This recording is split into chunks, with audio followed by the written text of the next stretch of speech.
What's going on, guys? Welcome back to another video. So before you guys say anything at all, before you guys even comment, this is not clickbait, okay? This is 100% true facts. What you see in the title is 100% true, somewhat. So, we lost our dog. You guys are probably like, oh, why aren't you crying, all that, this and that, whatever. We'll get to that. So you want to tell them how it all started? Well, honestly, I can't even tell you how it started.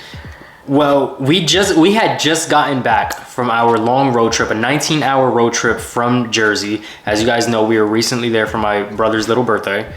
We just literally got back home at night. It was maybe almost midnight. And I'm unloading the car. Janiece is in the car while I'm unloading it. She's like trying to gather herself because she woke up from a long nap. She was also, well, she still is pretty sick. So she was trying to, like, I guess, get her mental right. And after she got out the car, I was almost done unloading the car. And that's where everything just went downhill. So what do you remember? Okay, so let me explain my side because I felt like this was a very traumatic experience for me. I was pissed at her at a short moment because yes. I completely misunderstood or read something wrong. But go ahead, babe. So unfortunately, because I am very sick, I was more sick then, and I was trying everything that I could to stop coughing. So I mixed 2 different cough syrups. Don't do that. By accident, she did that. Yes, by accident. Don't do it.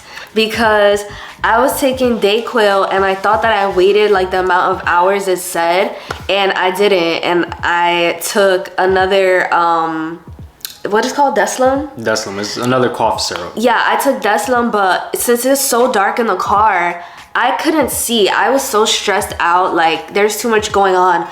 I just poured it inside of the cap and just took it. Like I never had issues taking medicine before until that moment. Like that was probably the worst thing that I could have done. I was very loopy, very delirious.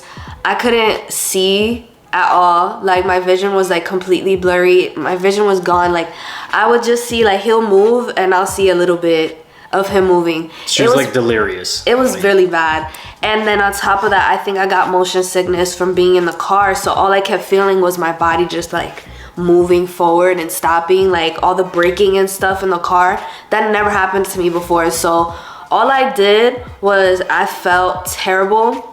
I ran inside, I sat on the couch, and I just closed my eyes because all I kept feeling was the car moving and I thought I was gonna vomit.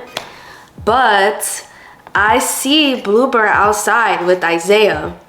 And so I look and I'm like, oh, he's fine. And I see Isaiah keep bringing stuff inside the house. And I'm looking at him and I'm just like, where did he put Blooper? In my head, I'm like, all right, I'm sure he didn't leave Blooper like out walking around. I'm sure he just put him in the car. You're missing a whole step before that though. What? So as I'm unloading the car, I finish unloading the car, I take Blooper out of the car and I let him pee in front of the bush, you know, in front of the house or whatever. So he uses the bathroom. I come back inside, I put him inside the living room. I put him right here where we're at. I go back outside to get like the last things that I needed in the car, which was like, I think my wallet and like some other BS. So when I come back in from that, I ask her, where's Blooper? I don't see him in the living room. But the thing is, I do not remember you coming inside and bringing him in here. Well, he was never in here. Well, that's because you were on 2 different cough syrups at the same time, so. Like, I don't remember him actually physically bringing Blooper because I find comfort in feeling him like by me. So if he's not near me, I'm still like wondering where he is. So she literally wandered inside, sat on the couch. I'm still doing things with the car. I come back inside, I ask her, where's Blooper? She said, what do you mean, where's Blooper? And I'm like, bro, where's Blooper? What do you mean, what do I mean? So she starts panicking automatically. And I'm like, bro, now she's panicking, I'm panicking because now she really doesn't know where he is. And the door was open the whole time when I went out there to go get the last things from the car. I immediately first run upstairs to go see if he's laying in our bed. Maybe he was tired because He usually falls asleep at that time. It was around midnight. And I'm getting mad at him because I'm like, bro, I know for a fact my dog is not here. If Blooper were here, he wasn't here. He would be right next to me. He wasn't here. 100% he wasn't here. I remember I brought him after he used the bathroom. I brought him inside, and then I went back out to get my last things. See, I really don't. So I thought he was gonna be with you. Bringing him inside. No, I thought he was gonna be with you. So I ran upstairs, checked the bed, checked the rooms. He's not up there. Now I'm getting crazy. Now I run back downstairs. I run outside. Janiece follows me outside. I go out to the sidewalk. I'm looking left and right. I don't see him. I turn back to look inside the garage to see where Janiece is. She's on the floor crying. So I'm like, that's what had got me mad. Remember when I said like, yeah, I got mad at her for like some short amount of time and I misunderstood why? That's what I'm talking about. I look back. She's on the floor in the garage crying. I'm like, bro, can you get up? Instead of crying, can you help me look for him?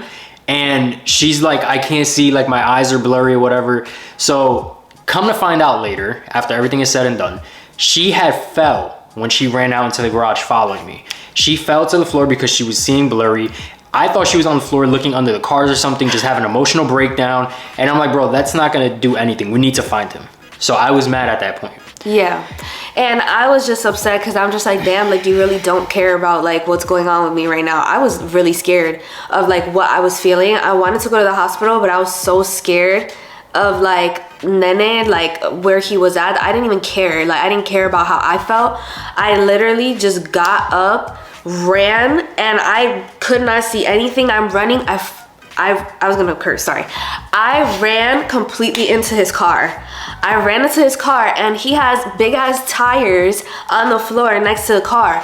So I run into his car, I bounce off of his car, I hit the tires. From the tire, that shit set me. I still curse. It set me onto the floor and I just boop, face planted right on the floor. That's why I was crying because first of all, that was such a hard fall. And second of all, I couldn't see anything and I needed help. Like I was like, I can't see. And all I kept thinking about was I need to get up because I need to find him. And I said, like, get up, get up. Bro, I think she's over here just having an emotional breakdown. I'm like, yo, can you actually get up so we can find our dog that's like missing right now? Instead, you're just crying on the floor because he's missing. No. So I'm like, that's not gonna help. But I completely misunderstood everything. Mm-hmm. So I still don't know that at this point. So I'm still at the sidewalk. I'm looking left and right. I ran all the way down the street left, came all the way back, didn't see anything. I have my flashlight on. I'm yelling bloop. I'm like calling him. Nothing. I run all the way back down the street now to the right. I ran around the corner, down 2 blocks with my flashlight still, calling him, nothing.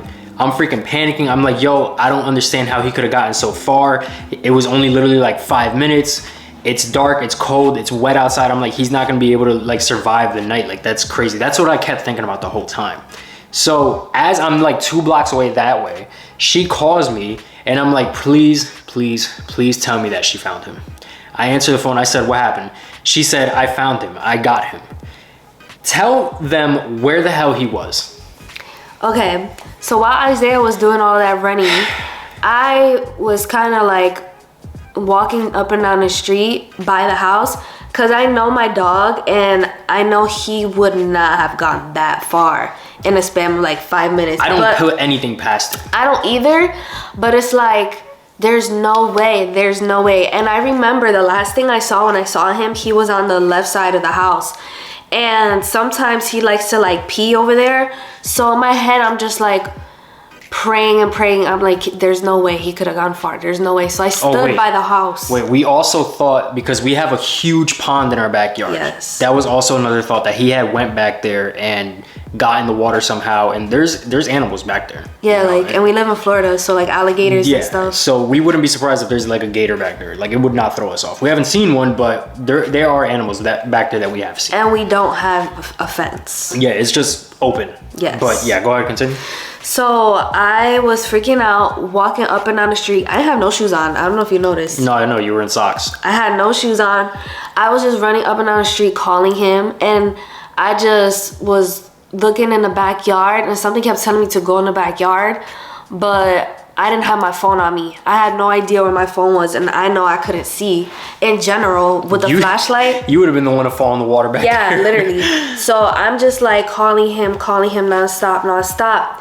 And then after like I kid you not, it felt like an eternity, but it was probably like 4 or 5 minutes. I just see I hear like bushes, like, and I'm just like, I turn around and he's just sitting in a bush. In the bush. In the bush. Sitting in the bush, in the neighbor's bush, right next door, right here. And I'm calling him and he goes. He prances out. Yeah, and just like he literally jumped into my arms. And he was shivering and I was just like, oh my. That was just 5 minutes and you saw how he was shivering. Imagine if, God forbid, we didn't find him and the whole night went on. Yeah. And it rained that night too. And it's cold over here in Florida now. It's literally like at night, like in the 40s. It's freaking cold. So that would have been really, really bad. But she ended up calling me, telling me she got him. I ended up taking my time now, walking my hand. On the phone, I actually told her, I was like, just go in the house, lock all the doors. I'll be home in a second. I was like so relieved, but so over it at the same time. So I just walked back home, taking my time, just catching my breath, literally sweating. I'm sweating in a freaking coat with 40-degree weather, like dripping sweat, because that's how much I was running and just panicking. Get back home, she explains to me where she found him. I wasn't even mad at him because I like a lot of people will say like, oh, you should be mad at him, but it's like I can't blame him because he's a house dog. Yeah. He's never like outside like that, so he doesn't know his surroundings like that. Like, I don't know. Maybe I'm making an excuse because he's my son, but. And on top of that, we don't really like put a leash on him because, like I said, like he'll pee. He'll stay by us. Yeah, like he'll pee and then he'll come back. Like he likes to be a little adventurous though, and that's why me personally, I always like to put a leash on his little self because he likes to do that. You know what I thought about immediately too? What? He didn't have his collar on with the tag that has our phone numbers and his name. So I'm like, bro, even if somebody finds him, they wouldn't know what to do with him. Yeah. So I'm like, that just makes it even worse because now he's in someone else's possession and I don't know what they might do to him. Not even that, though. He's such a cute dog. That they might not give him back. Yeah, like, no, I don't think anybody would want to give him back. Like, bruh, and if I see somebody walking down the street with my dog, it's gonna be a fight. I'm like, that's my dog. Yeah, but at the same time, he is not friendly. When he's scared, he is. When he's scared, he's friendly. He's not friendly, he's just scared. But, yeah, guys, I mean, call him over here, because he only listens to you when you call him. Mommy's boy. Nene. Hey. Come on. Where is he? He's over there. He's coming out. Look, come here. Come here. Mommy. Come here. Come on. Oh, mommy. What's your boy? Come here. No, mommy's boy. He came to me. That's crazy. Hater. So yeah, guys, he's here. He's perfectly fine.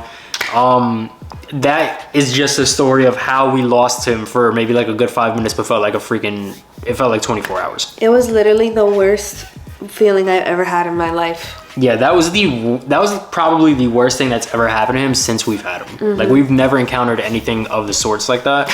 And he goes back to bed to sleep. But yeah, like, it was just a horrible way to end our road trip. It was a long drive. It was an uncomfortable drive. And then we get back home, we think we're about to relax, go to sleep, shower, whatever, and that happens. So I'm like, bro, now we're gonna be out all night, driving around, trying to find our dog, emotional as hell, crying and all that. And on top of that, I literally felt like... And you were sick, so... I was not even being sick, I was delirious. Yeah, it was all bad, guys. Yeah. It really was all bad. But that's the story time on how we lost our dog. Like I said, it wasn't clickbait by any means because we did lose him. We just ended up finding him. Thank God. But that is it. So anything else you want to say? I think the moral to this, honestly, it taught us a lesson. Like, we can never be too trusting when it comes to like our dog or even when we have kids. I don't know. It was just all bad. Like I said, I was unloading everything from the car. I dropped him in here. I went back out to get one last thing. And then I come back in and you're like, you don't know where he is. And I'm like, bro, I just put him in here. Where could he have gone? And you know what's so crazy? He literally ran out the door within like that short time span. I had a bad feeling about the trip. Well, that's how it ended. That was the bad thing that happened. Because the trip was good. Well, up until that point. For me. It wasn't. I mean, you got sick, so. I got sick and I had my menstrual and I had a lot of issues with that too on the trip. Girl problems. Very bad girl problems. Right, well, with all that being said, guys, that is the story time of how we lost our dog. Thank God we found him. Comment down below any like crazy experiences you had if you have a pet, like if you ever lost a pet or something like that. Yeah, to make us not feel like bad parents. I don't feel like a bad parent because I know I put him in here. I know I put him in here. I felt like a bad mom. I know I put him in here. But whatever, bro. With all that being said, we'll see you guys in the next video.